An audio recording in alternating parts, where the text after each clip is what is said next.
Welcome to Search Talk Live with search engine optimization and marketing experts Robert O'Haver and Caleb McKelvin, powered by the Robert Palmer family of companies.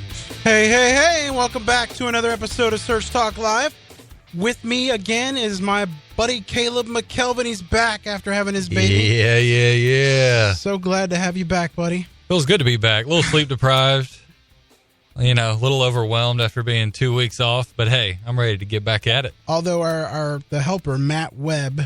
Oh, he was Weber, awesome. Actually, Matt Weber from Roar. Yeah, he was awesome. Did an amazing job while you were out. Absolutely. He was coming from a job. I don't like it.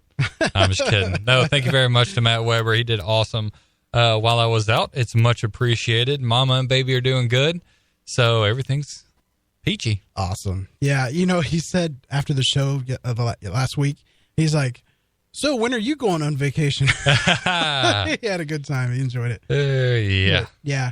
So those of you listening for the first time, kind of like our subject, you can today, you want to catch all of our episodes. We'll throw some puns in there. Oh, yeah. You will catch all our episodes by going to searchtalklive.com if you're listening to us on iHeartRadio or SoundCloud or any of the other many places we're at.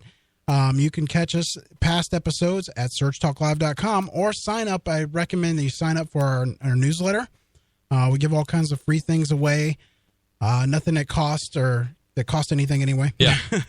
No, absolutely. I just want to say, Robert, I really appreciate our listeners out there. We've had a lot of awesome interaction. Yeah. People shooting us tweets, emails, Facebook messages, saying how much they appreciate the show and how much they're learning. And, sometimes it can get a little rough doing a show, but it makes everything we do, we enjoy it, makes it worth it. We really appreciate everybody listening, everybody communicating with us. I mean, it's pretty awesome. We love doing what we're doing here. I'm tearing up, man. Yeah, I know. It's great stuff. So those of you tuning in for the first time, Search Talk Live, basically what we do is we talk everything digital marketing. Yeah. We talk about search engine optimization, social media, conversion optimization, you name it, content marketing. We cover everything. Right. Yeah. We try to give a good mix of everything at the same time. Sometimes it's hard because our guests are booked out until actually November. Yeah. Our awesome guest, by the way. Yeah, man. right? Every guest we have on here comes on and kills it. I love it. We, they just come on. If this is your first time, listen to this show, of course. But after the show, go to searchtalklive.com. Just see all the guests that we've had. There is something for you. I guarantee it. Yeah, those of you that are tuning in to listen to our guest, Neil Patel, he is not going to be on the show today. He had to cancel at the last minute, but he did reschedule. We're actually having 2 shows this week. Yep. Jam-packed week. He's overseas and couldn't make it, but what we're going to do is this coming Friday, we are going to have Neil on at 5 p.m. Eastern Standard Time. Yeah. I would highly suggest if you're in the digital marketing field, listen into that show because it's going to be one of our best shows. Oh, man, he is awesome at content marketing, digital marketing, building your brand. I mean, he's got everything going on. Yeah. Awesome stuff. It's going to be a fantastic show. And, it's going to be coming at you Friday. Yeah, and if you want to check him out, you can go to neilpatel.com. I would, if you want to read up on him. Do it. Get some information. Pretty impressive resume he's got there. Anyway, today our show, we're talking about Pokemon Go. And I know everybody's going, what the heck? So, yeah, the reason I brought this up, now, I have a son. He's 12 years old, and, of course, he likes Pokemon. So we're sitting down at a restaurant on Friday, and he goes, let's download this game. I want to try it out. So I'm like, okay, no problem. We set him up, and I put it on my phone, and turns out that the restaurant we were in, and I'm going to explain all this in a second. It's called a Pokestop. Now, what is a Pokestop, you ask? Yeah, you're already over my head. Yeah, I'm going to explain this to you in a second. But turns out what a Pokestop is in this game, it runs off your GPS. In real world, the whole world is actually part of the game. So wherever you move with your GPS in your car, walking along, it is in the real world. So a Pokestop is a random generated place where everybody can go and catch Pokemon. And then also there's things called gyms. It's not like a gym where you work out, but if you go to this place, you can have your Pokemons, once you build them up, you can fight your Pokemon there. Man, that's a lot to take in. Look, right. Everybody's like, what the hell? I thought I was listening for SEO. Right. So no, I mean, literally, this is a fascinating concept they have going on. I have to give you the backstory so you understand this. So what it is when I was sitting in this restaurant, I said to the manager, I'm like, do you realize that your restaurant is a Pokemon stop, Pokestop? Yeah. And he goes, yeah. And he goes, you would not believe how much it has brought business to my location. He says, and he goes, in fact, everyone in here right now is playing Pokemon Go. And I'm like, what?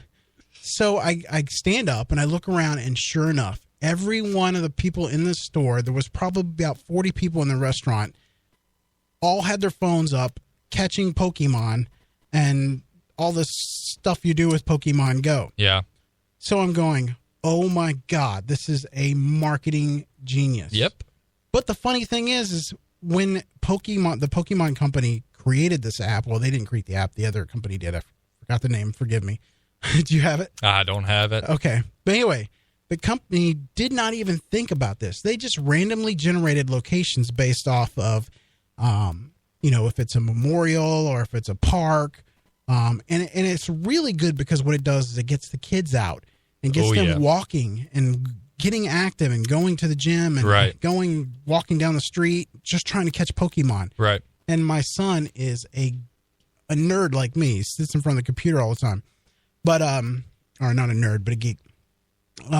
So when he started playing this game, he's like, Dad, I'm going to go for a walk. I want to go hunt for Pokemon. So he's like, come with me. So it's motivating me as well because I have to stick with him because he's only 12 and, we didn't walk him down the neighborhood nowadays. But so we're getting out when he's with me all the time, walking and catching Pokemon together. So it's kind of a family thing. Right. No, it's awesome, man. Like, it's crazy.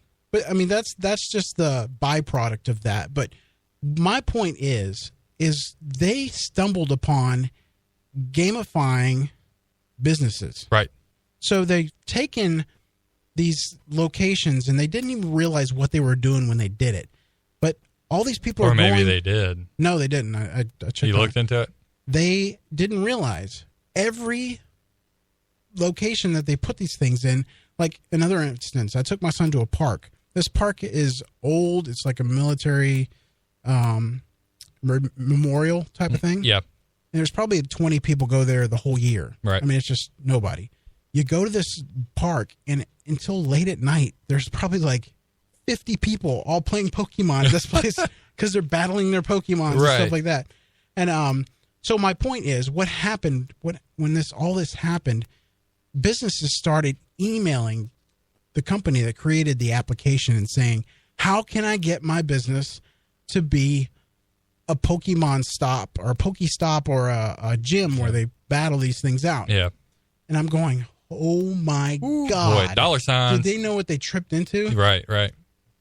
So what's happening now is they realized after they've got thousands upon thousands of businesses emailing them saying, how can I be a Pokestop? So this is one of the great businesses for this, by the way, is a restaurant. It could be a movie theater.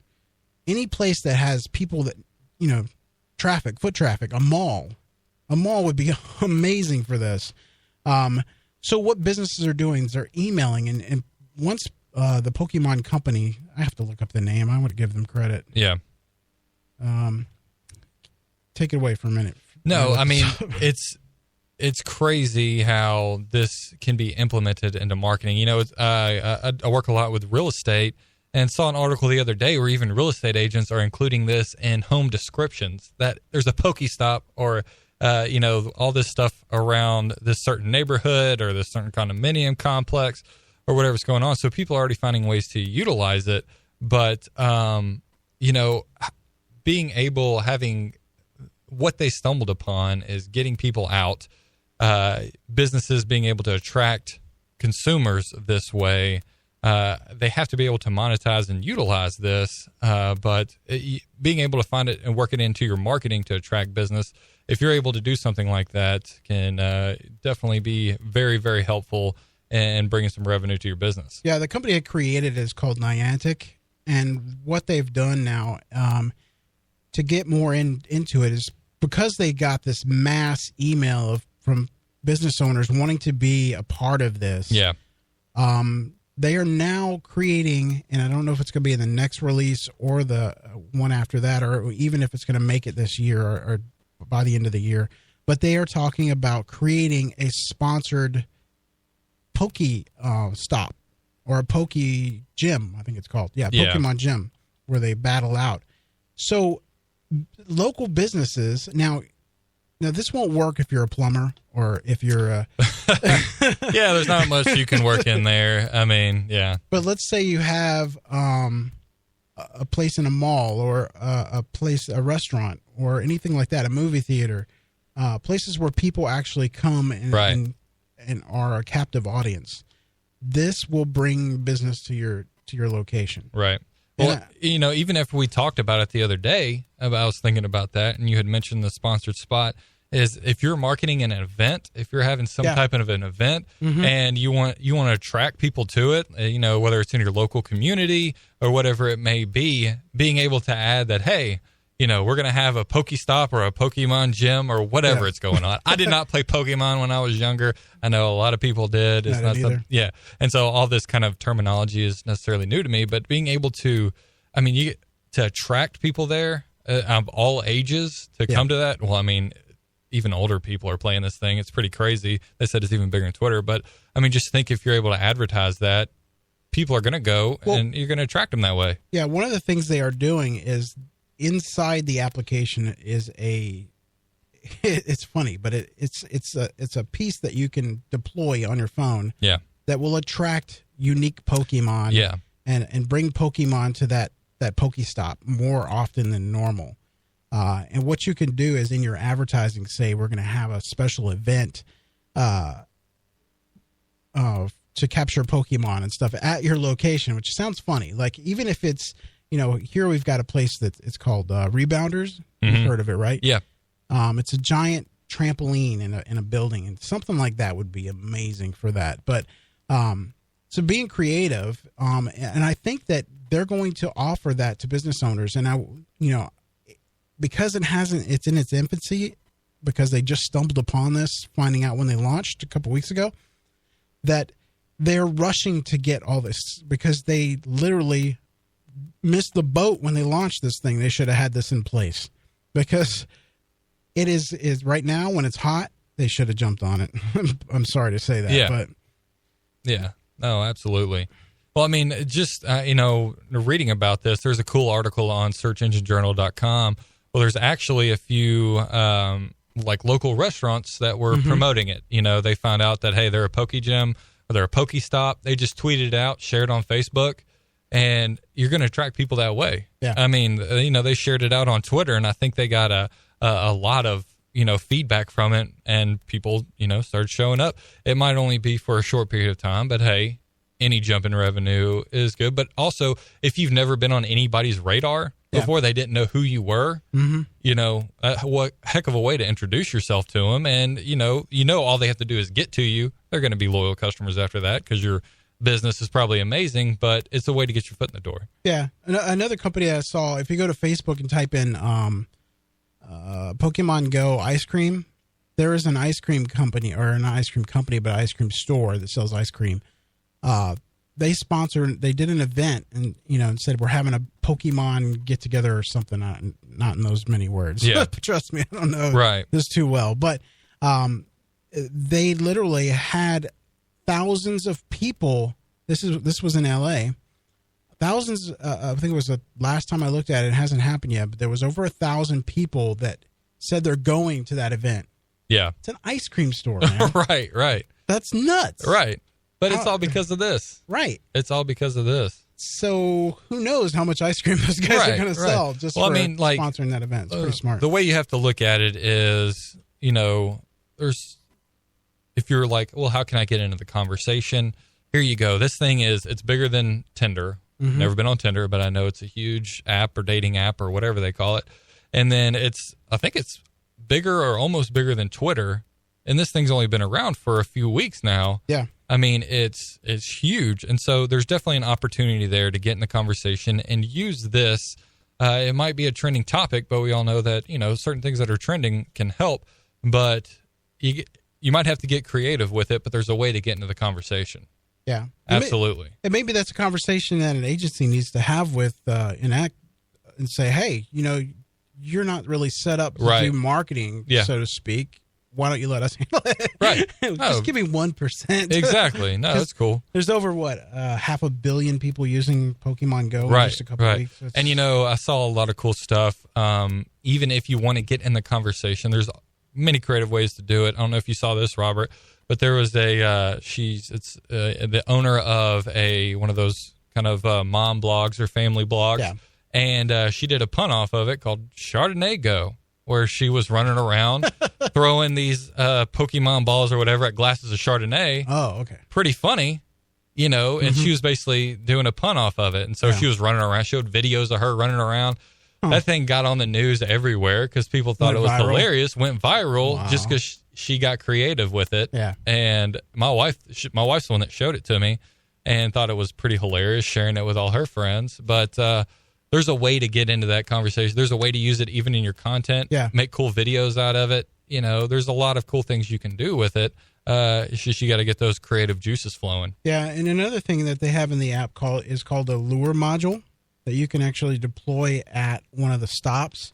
And the business owners are buying these things. I think you get it's like you get 7 of them for like a couple dollars anyway. But for 30 minutes, it attracts Pokemon to your Pokestop, which is your business, obviously. Yeah. And you can throw events like that. Say, hey, for the next hour and a half or 2 hours, we're going to bring you Pokemon, I guess. Yeah. But people are flocking to this. I know it sounds crazy, us talking about it, but if you saw what I saw over the weekend, it's crazy. Yeah. No, I mean, look, there's so many things you can do. And even if, you have to throw some maybe you give handouts to people that are coming, maybe like a free food or in that Search Engine Journal article, I think it said a Mexican restaurant was offering like free appetizers just because they were a Pokestop. Mm-hmm. I mean, heck, you can catch Pokemon and get free queso. Heck, why not? Yeah, so capitalize. There's definitely opportunities to capitalize. And for local SEO and local businesses, heck, this is almost like kind of like a gold mine. Right. Like you've been waiting for opportunities to reach that local audience. Yep. Heck, they are handing you it almost on a silver platter, and you can't let opportunities like this go by because once it's gone, it's gone. But like we said earlier, you might just need this kind of event to introduce yourself into that local market who people might not know who you are and what you do. I'm hoping they offer it almost like an AdWords where an agency can be a partner with them. Yeah. And then you as an agency can offer this unique service because it is so unique. It is. I mean, like, it is. People are like, what? No, yeah, definitely it is. And it's people that have never played Pokemon before. I'm probably going to download the app now just to see what it's all about. Yeah. But, I've never played Pokemon. So people that have never played this game before are now using it because it's so user-friendly and you can do so much with it. It's just so cool. Yeah, I mean, you're hearing all kinds of negative stuff. People running, right, trying to play while they're driving. Yeah, I saw where somebody tried to sue the company because they were playing Pokemon Go. They were crossing the street without paying attention and got hit by a car. I mean, that's just kind of common sense. That's stupidity. Yeah, that's like thinking the car's going to drive itself when you put it on cruise control. It's kind of like that. It's kind of like the whole gun thing where you're like, Pokemon don't kill people. People do. Right, yeah. So, I mean, like, this is definitely something, if you just kind of brushed it off, because I feel like a lot of people have kind of brushed it off as whatever. I don't think this is something necessarily you can brush off. I think it's something that you can implement into your marketing strategy that's actually going to be beneficial for you. Yeah, if you're just tuning in, you're listening to Search Talk Live. We are talking Pokemon Go. Oh, yeah. We are sponsored by the Robert Palmer family of companies. You can go to robertpalmercompanies.com. Check out what they have to offer there. And a couple weeks, we're bringing on a couple new sponsors, which is exciting. Yeah, very exciting. Yep. Don't want to say any names yet. Yep. But it's coming. Yes, and you can go to Search Talk Live on Twitter, at Search Talk Live, and you can tweet your questions by typing in hashtag Search Talk Live. We are monitoring that right now. And again, we're back on, we're talking about Pokemon Go and how it can affect local businesses. Now, I know we say local businesses, and when we say local businesses, this is a national or international game. So it applies to wherever you're listening to us at. Yeah. We're not just saying, hey, it's just we're talking local Orlando where we're at. Right. But and another very big advantage is there's a lot of cities that don't have a lot of Pokestops or Poke Gyms, I found out. And this is your opportunity. If you don't capitalize. Oh my God, if you don't have anybody around you that has a Pokestop, you are not going to believe what happens to your business.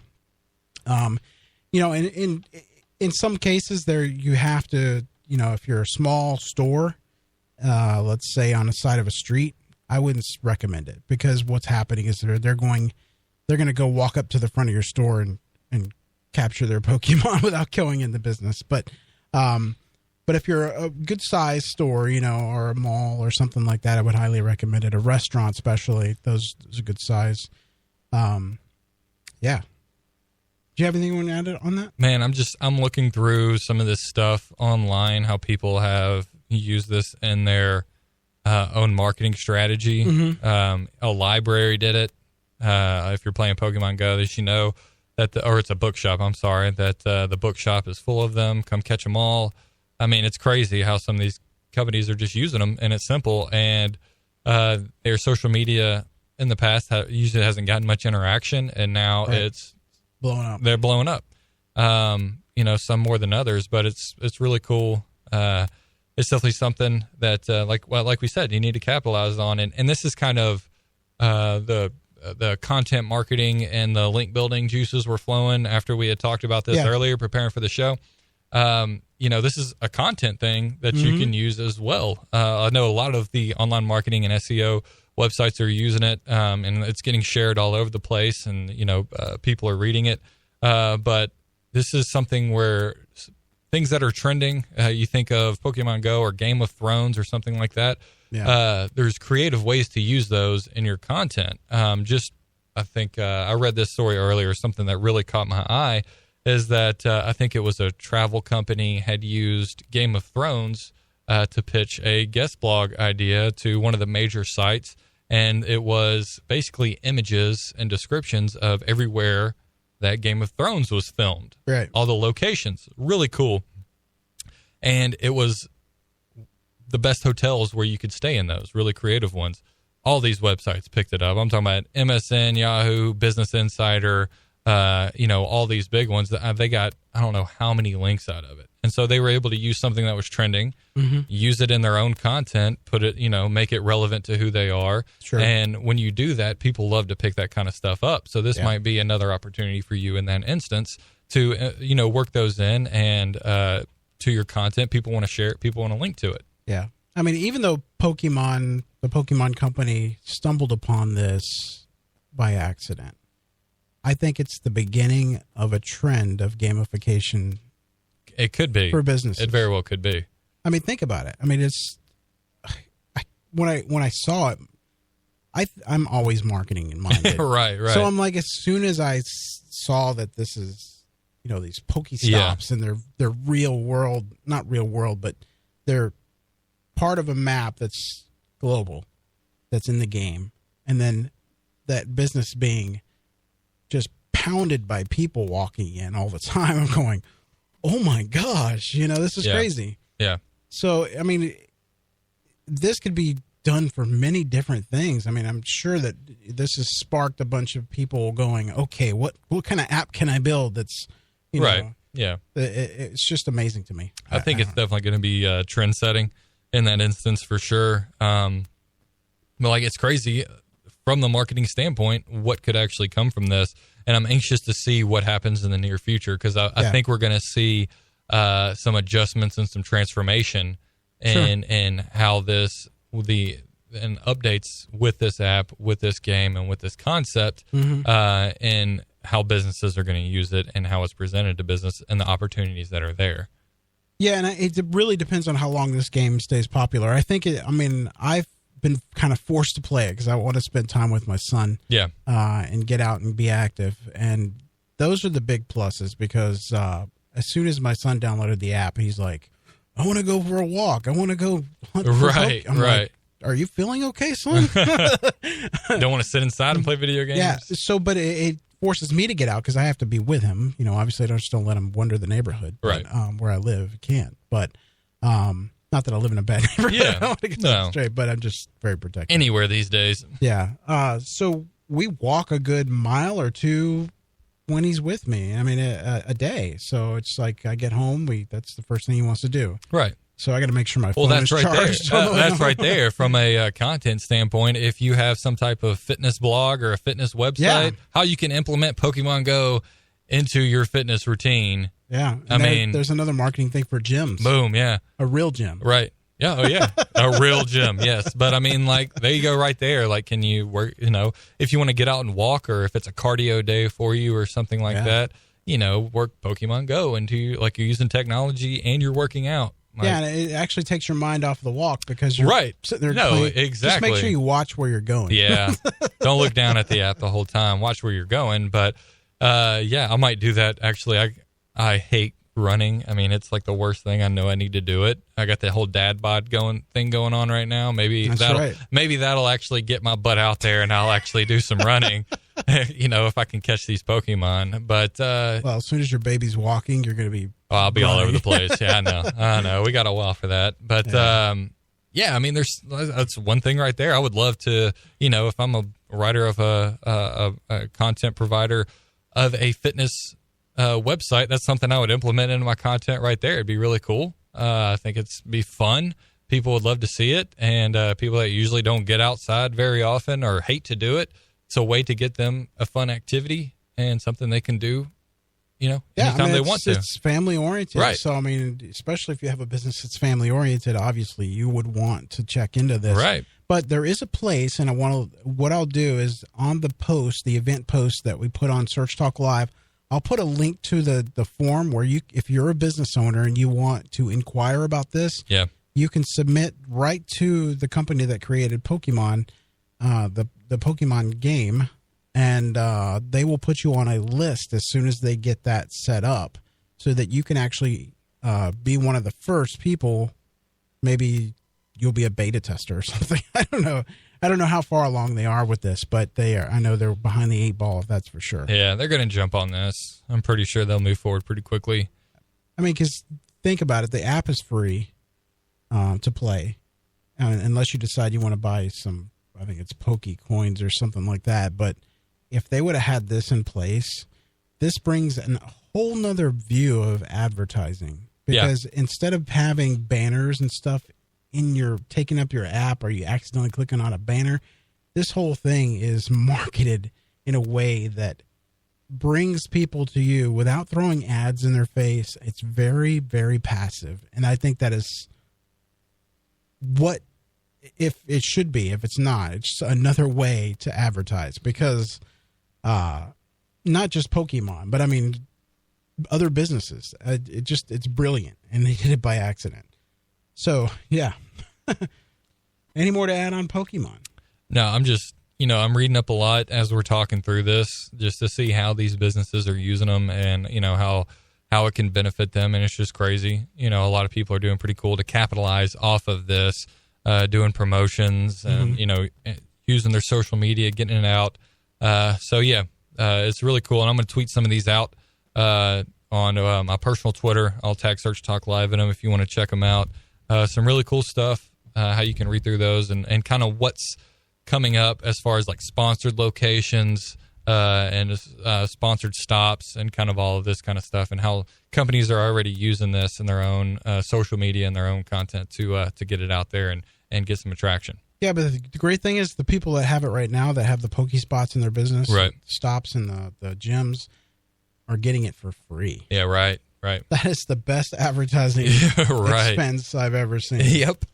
So when it becomes sponsored, even if it comes sponsored, it depends. if you find out you're a business and people are just coming in to get Pokemon and leaving, they're not, buying food or anything like that. There's got to be a way to filter that out. Yeah. But I'm sure you're going to get that in some places. But definitely, I would look into this. And, when I put the form up, the link to the form on the site, probably do it tonight sometime. And you guys can check it out. At least, I would anyway. No, it's, I mean, the whole thing is, as we move forward, Robert, is just, I still, my content, my link building kind of mind is rolling around here. It's how you can use these trends in your content, how you can develop certain things around them. With the things like Game of Thrones, TV shows, House of Cards, Game of Thrones, whatever it may be. Games like this, Pokestop. I know I wrote an article one time. I do a lot for real estate. Wrote an article one time how choosing a real estate agent to sell your home can be, maybe you need use The Bachelor, will you accept this rose kind of thing? Is that the kind of, a nice little pun off of that, which had a lot of little fun shares, but also had some really important content in there. But you can use things, because you run out of ideas. You run out of creative ways to introduce your content to people. What better way to do it? It's fun, it's light, but you can also be very, very serious and very, very informative with these. So get creative with it, See if you can use something like this in your content. I mean, what's really important is to differentiate yourself from your other businesses. Yeah. If you think out of the box and you come up with things like this Pokemon thing we're talking about now, and how to benefit and leverage it for your business. My gosh, that's thinking out of the box. And people are going to be like, this is the coolest thing since sliced bread, right. Yeah. No, absolutely. And people need that. Users need that. Yeah, I think absolutely. that they think they are so much of the same thing is just thrown in their face. Yeah. I mean, it's kind of like that proverbial dead horse. It's beaten over and over again. I know we say it is in the SEO industry when we're reading a lot of these articles that come out, or like it's all you're doing is rehashing the same content. Right. All you're doing is presenting the same idea in the same way. You gotta get something new, something fresh. And so this could be an opportunity for you. And it's something you need to capitalize on. Hell, even if you've got a client that owns a restaurant, let's say, and you work for an agency, go ahead and submit their company. Well, right. I would talk to the owner first, obviously, but it depends on their business as well. But, you really want, if you get them to be a Pokestop or something like that, and if it's, obviously you don't want to do it to a, 5-star restaurant or something top like that. notch. Yeah, but I'm just, $200 a plate. Yeah, exactly. They don't want to be a Pokestop. Yeah, they're good. Right. But if it's a little taco joint, yeah, right. That's funny. But so what I'm saying is, if you feel that they could benefit from this, then go ahead and submit them. Man, if they get it, then you're going to look like gold, because you can say, "Hey, I did that." Yeah, I'm a marketing genius. Yes. That's what we all want to be. And then, overnight, basically their business is like booming. Yeah, exactly. Right. So, but just thinking out of the box and coming up with new ideas like this is great. When I ran across it, I went to 3 restaurants over the weekend. Every one of them that were Pokestops, because I was with my son over the weekend. That's my excuse. I'm kidding. It's a good one. Good cover up. But I was with my son each time, and all of them. I would say the only restaurant that didn't, about 80% of them were playing Pokemon and eating and drinking and all that good stuff. It's the new social norm, I guess. Well, yeah. I don't know. That's the one thing I hate too, though. If you go to a restaurant with a bunch of friends and all of them have their phone playing in their face. Pokemon Go. Yeah. No. And I'm just talking. Oh, yeah. They're all looking at their email and all that stuff. Right. Come on, let's be social. Yeah, I get so mad at my wife when she pulls out her phone, because she is an Instagram and Pinterest fiend. Oh. And yeah, we argue sometimes. I try to put my phone up every time. But anyway, back to the story. Yeah, we got sidetracked. Yeah. So come up with unique ideas. This is something I wanted to share with you guys. Our guest had to reschedule, so I had to come up with something quick. I'm like, Pokemon Go's trending. And my experience over the weekend was quite... We're taking our own advice, and we're talking about the trend. So thanks to my son, I'm a level 12 Pokemon trainer. I guess I got to download this. If you're try it out. It's pretty cool. If you're using Pokemon Go, right now in your marketing, share it with us. We'd love to hear how you're, tweet at us. Hey, we're using it like this.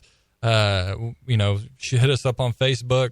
Share how you're using it and if it's benefiting you, because I'm sure some of you are already using it and have capitalized off of that. So, share it with your audience. Yeah. And we'd love to hear about it. Even if you go to this form that I'm going to send you the link to and say, please keep me up to date when you have this available, I would be on it, because when this goes live and they're having sponsored stuff with Pokemon Go, it is going to go crazy. Boom. Yeah. No more freebies. Yeah, and like I said, especially with those businesses that are places that don't have any Pokestops or anything, they're gonna bank. Yep. But anyway, so I think that's enough of Pokemon Go. Yeah. We are sponsored by the Robert Palmer family of companies. You can go to robertpalmercompanies.com. We don't have phones right now, do we? Nope. Okay. Phones are down. Still working on the phones, so hold your calls. Yep. But you can go on Twitter and do hashtag Search Talk Live, and we will answer your questions. Get it up. Yes. What do you want to talk about? Tell us a little bit about that baby. Oh, I could go on for hours, man. No, don't do that. Yeah, no, she's absolutely beautiful. Looks like her mother. 10 pounds. Wow. 22 3/4 inches long. She is a biggin, but she is absolutely beautiful. She takes after her mom and dad with a head full of hair already. I love it. She is keeping me up all night, which is okay. No problems with it. But we're already talking about the best SEO strategies so she can learn at an early age. John Leal just tweeted that search to us, saying that in Japan tomorrow they are launching sponsored locations. Oh, wow. In Japan. John, thank you for that information. That means they are further along than I thought. Yeah. So I would highly recommend you guys checking that out very soon, because if they're that far along, it's just a matter of days probably or weeks before they launch in the U.S. Right. Like I said, we knew they were going to get ahead of this once they saw the opportunity was there. And so I'm anxious to see kind of the analytics of how that goes in Japan and how that kind of moves over into our market. Yeah, and I just retweeted John. Thank you for that information, by the way. I just retweeted his tweet about the Pokemon sponsoring. So if you guys want to check that out, I would highly recommend that. At least checking it out anyway. Yep. No, absolutely. Thank you for that. Yes. See, we have listeners that they're on top of things. I know. Man. I love it. John, you should have been a guest, man. You should have told me you were going to, you knew more about this. No, you probably just read the article. Pokemon Go. Very cool. Yeah. Let's see how much time we got left. Wow, we still got 20 minutes. Man, we got 20 minutes. I don't know what else we could talk about on Pokemon Go. There's not much. Yeah. Let's see. What can we talk about? So get your questions in at Search Talk Live. Yeah. At Twitter. Search Talk Live. Yeah, you have to forgive us. We found this that we were rescheduling a show last minute. Yeah, it was very last minute. Yeah, so our notes are we want to definitely save those for Friday. And our backup content is, as you can see, thin. Especially with me being out for 2 weeks. Yeah. I want you guys to come out, go to Search Talk Live, listen to previous shows. Right. I'd also sign up for the newsletter. Follow us on Twitter if you haven't already. That would be great. Yep. Please do. Oh, and also, if you are listening to our show on Spreaker or any of on the previous episodes on our website, please hit that like button. Show us that you like the episode. Yeah. That kind of gauges us what we're going to talk about. I mean, we're booked up, like I said, till November, but it gives me an idea of where I need to get guests for and what subjects. If you have suggestions on topics, you can also tweet us and let us know what you would like to hear or us to talk about. Because I have got just oodles and oodles of experts that I can tap into to bring on the show and share their knowledge. Yep. And if you get a chance, listen to last week's show because we had Stephen Spencer on, which was really good. He gave a lot of information. Some stuff I was quite surprised with, but yeah. Good shows. Sorry, I'm just reading. I'm looking through on the recent articles that I've read because, of course, we need content. Okay. Are you a Kanye fan? No. Are you a Taylor Swift fan? No, but I know about that. Are you a Kim K fan? Come on, we'll still turn this into No, it's not. TMZ. Really cool stuff is how they are using social media. Like, you wonder how to use social media campaigns. This article is pretty cool on how, like, you can not necessarily copy their strategy, but how, the stuff that they're sharing, what they're putting out, the things that they're following, the hashtags they're using. I mean, you can dissect everything and how they're using social media correctly. Yeah. Now, I'm not saying go out there and have beef with Kanye or anything, though if you do have beef with Kanye, that's going to probably put you in trending on Twitter. I'm sure plenty of people have beef with Kanye. Seems like a cool dude. But that's something you want. It's very cool in how the Kardashians are using social media, how Taylor Swift uses social media. I'm going to share that article. It's really cool, but pretty neat stuff. Awesome. Well, I think what we're going to do is we're going to end the show early today. I want to thank everyone for listening. We are short on content. I forgive us. Please listen in on Friday. It's probably going to be one of our best shows. I know we've had a lot. Yep. Not to sound conceited or anything, but it's probably going to be one of our great shows. Neil Patel brings a lot to the table and covers pretty much the gambit of digital marketing. He's kind of the whole kit and caboodle, I guess you could say. Yeah. And so it's going to be awesome. There's something for everything. I'm not a part of too many newsletters. Mm-hmm. I always only like to read really good content. We had Sujan Patel on here. Yep. And I love his stuff. Always get his newsletter, and Neil Patel's one as well. Michael Stricker. Yeah. Neil's stuff is pretty awesome. I love how he talks about, building a brand, really implementing the right marketing strategy for you and how you can do that effectively. So I'm really excited about it because, like you said, he goes from email marketing to content marketing to SEO. Yeah. He's got everything covered. And it's definitely one you don't want to miss. Yeah, and that's going to be 5:00 on Friday. Now, one other thing I wanted to bring up, we are taking sponsors. So if you want to sponsor our show, you can check out searchtalklive.com and get more information there. But I think we're going to wrap it up here. Thanks, everyone, for listening, and have a good day. We'll see you on Friday. Please come back to searchtalklive.com. Listen to us live. Oh, yeah. And see you on Friday. Have a good one. Bye-bye. 6 or whatever you want. No rankings drop. And this has been the case for years. Some people will say, well, that's not what I'm getting because I added H1 tags to my site and my rankings really improved. And what they forgot to mention is they threw in a bunch of other stuff into the mix at the same time. Well, actually, they had no headline at all. Mm-hmm. Right. So now they added a keyword-rich, prominent bit of copy at the top of the page, and they happened to also wrap it within an H1 container. But they didn't already have that headline, and it was in a font tag or something other than an H1, and then they turned it into an H1. No, they added some keyword-rich copy, and it was prominent in the page. So keyword prominence, that definitely makes a difference. Keyword density, no, that's another red herring. But keyword prominence, yes. In fact, it's an H1 tag, no. Now, I include analysis on H1s and meta descriptions and stuff that don't move your rankings in my audit anyways, because I will inevitably get asked the question, well, what about meta descriptions? Even meta keywords. Well, why isn't meta keywords in the audit? And it's like, oh, God, okay, here we go again.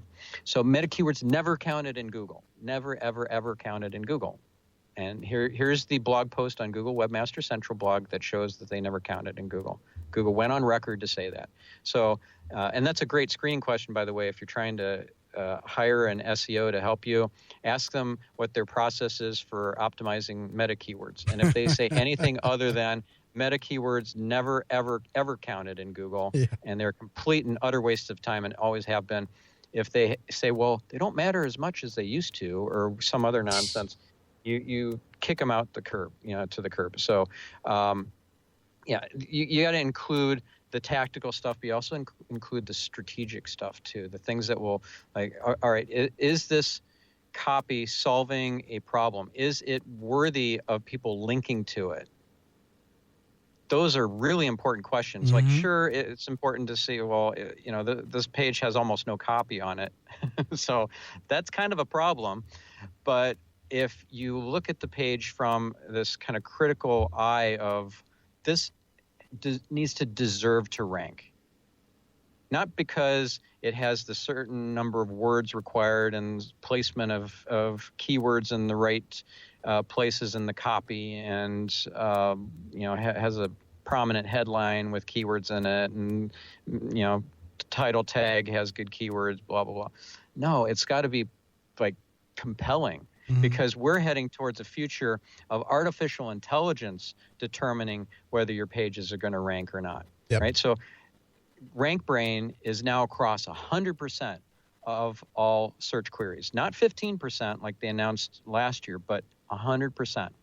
And I predicted that last year. I'm like, this is going to be only a short period of time before it's going to 100%, and then machine learning goes to full-blown AI, artificial intelligence, and we won't be dealing with link building anymore, because links will not be the foundation of the rankings algorithm. Now, they still are. Still, right. The top 3 signals, according to Google: relevance, links, and RankBrain. So you talk about, I got to do the schema markup, and I got to do my XML sitemaps and everything. That's all very tactical. You got to think about the bigger picture, the strategy, because in the Art of War, Sun Tzu said, tactics without strategy is the noise before defeat. So you're going to be running around, shooting off a lot of fireworks, and you're going to get slaughtered because you're messing around with, optimizing your XML sitemaps, and your competitor is creating the most compelling content marketing campaigns that get a ton of visibility, links, and shares, and buzz, and everything, and deserve to rank on page 1. And what are you doing? You're just making little tweaks and turning dials and stuff. Yep. Yeah, I think the idea is about what someone once termed water cooler content. Could you ever see yourself talking about this content at a water cooler? Right? Is it worth talking about to somebody else? And if you can't pass that test, then it's probably not the level of content you need to be successful. Yeah, kind of like what Rand is preaching now is 10x content. Absolutely, exactly. That's exactly what I'm talking about. Yeah. And the way I term it is remarkable content. Mm-hmm. Is it worth remarking about? And that's Seth Godin's definition from the Purple Cow. Is it worth remarking about? That's the definition of remarkable. Mm-hmm. And if it's not, go back to square one and start over. Yeah. Right? So many, especially e-commerce sites, get this wrong. They're just adding keyword-rich copy to pages because they just have all these category pages that have nothing on them except product thumbnails and product names. And essentially, you have a contentless page because there's no text there other than links. Right. When all you have is anchor text, you don't have any content. Mm-hmm. All the anchor text links, all that anchor text is associated with the pages that you're linking to. It's not setting a strong keyword theme for the page that you're looking at. Right. And so you kind of mentally set all that link text aside and you say, all right, so what's left? I'm glad you said the copyright statement. I'm glad photos. I'm glad that you said that, because that is a misconception that, the keywords, the anchor text on that page is for that page, when it's actually telling the, when they're going through the site to can't think of the word, not spider, but crawl. Thank you. To crawl the page, that it's telling them that, hey, this is what this next link's about, or this page. Right. For those of you just tuning in, you're listening to Search Talk Live. We are sponsored by the Robert Palmer family of companies. You can go to robertpalmercompanies.com and check out all the different offerings the company has. If you're looking to refinance your home or do a mortgage on your home, you can go to rpfunding.com. This is one of the Robert Palmer family of companies. We are talking with Seven Spencer, 3-time author of digital marketing books such as Art of SEO. Help me out, Stephen. Sorry. Social e-commerce and Google Power Search. Perfect. Yeah. And before we jump off to another one of the 3 legs of the audit, let's talk just a little bit about duplicate content and give us your take on, in quotes, what is duplicate content now, and how does a company who's got a e-commerce site where they're selling 20 of the same things that 19 other people are, how do they handle content and not yet be duplicate content? Yep. Good question. So let's start off by differentiating duplicate content that happens within your own site and duplicate content that happens outside on the web, right? So you gave an example of duplicate content that's happening externally, other competitors, other distributors or whatever, getting the same copy that you're getting and using from the manufacturer on your site. It's on 20 other websites. Mm-hmm. There's also duplicate content that happens because of misconfigurations in terms of your own platform. Right. And that is easy to fix if you know what to look for.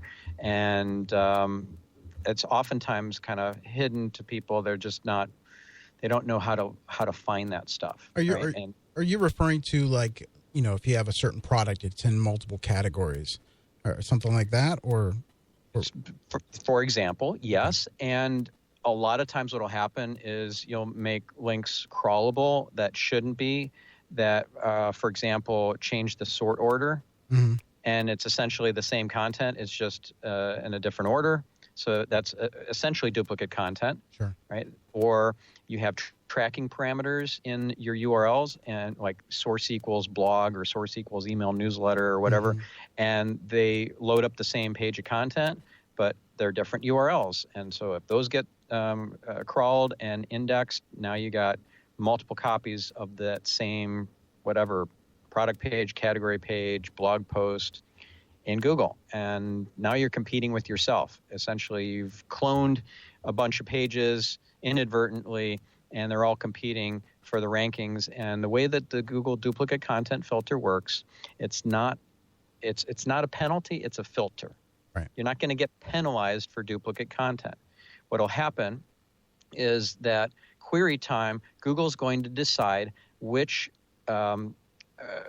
page is the preferred page that is a duplicate or near duplicate to these other pages, and then all the other pages that are duplicate or near duplicate are going to get filtered away. Mm-hmm. Query time. So it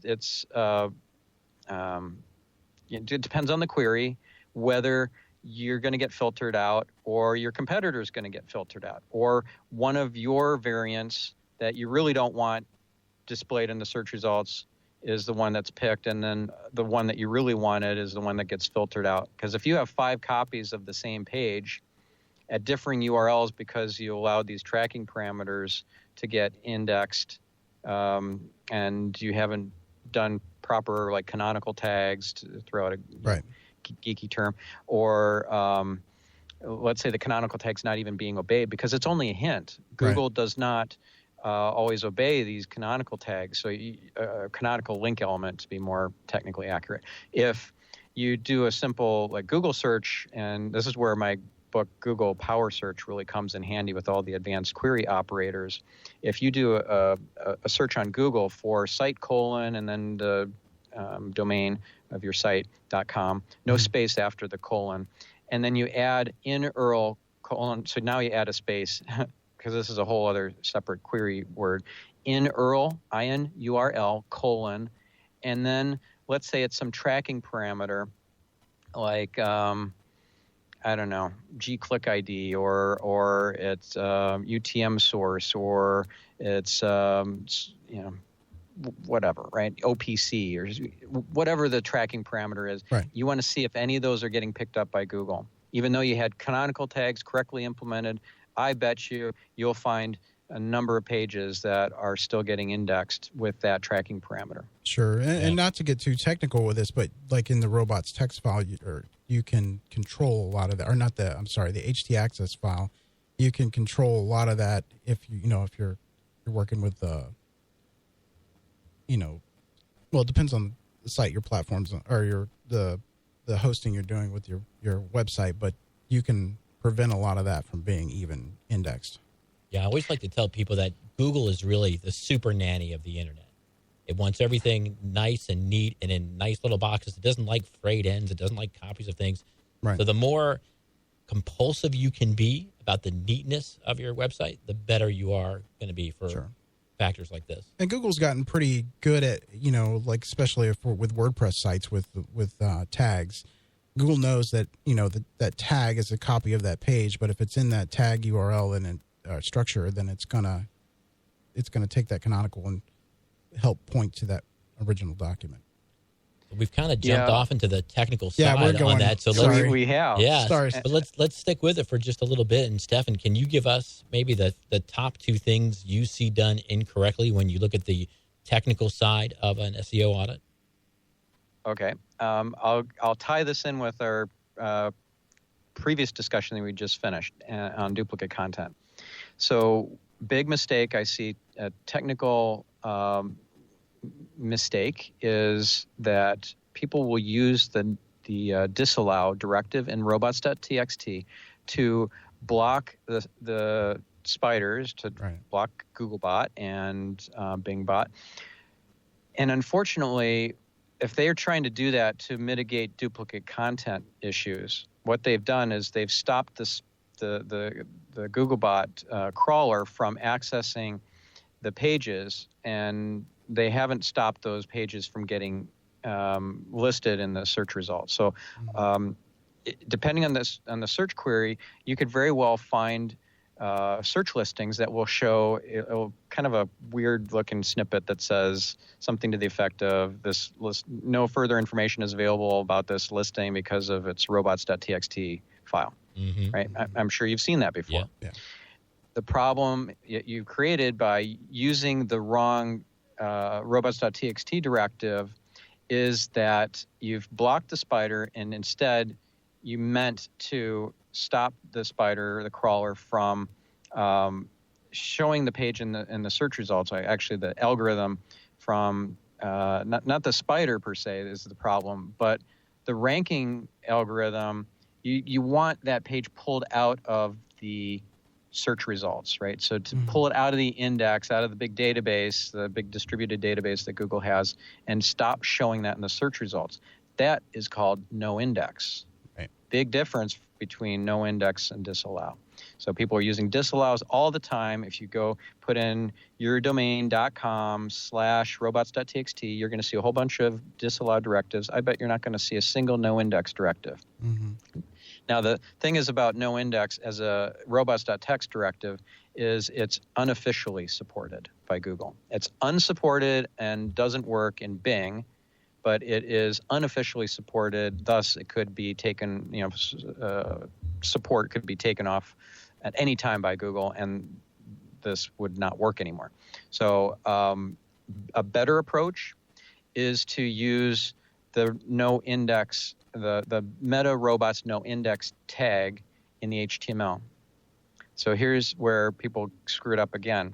And again, it's just you don't know what you don't know in terms of all these technical nuances. So they add the meta tag, and then they do not remove the disallow directive. So guess what happens? You add this meta tag to the page, and you continue to tell Googlebot, hey, don't come here, don't go to this page and access it. So all this information in the HTML, including the meta tag for dropping the page out of the index, is never read. Great.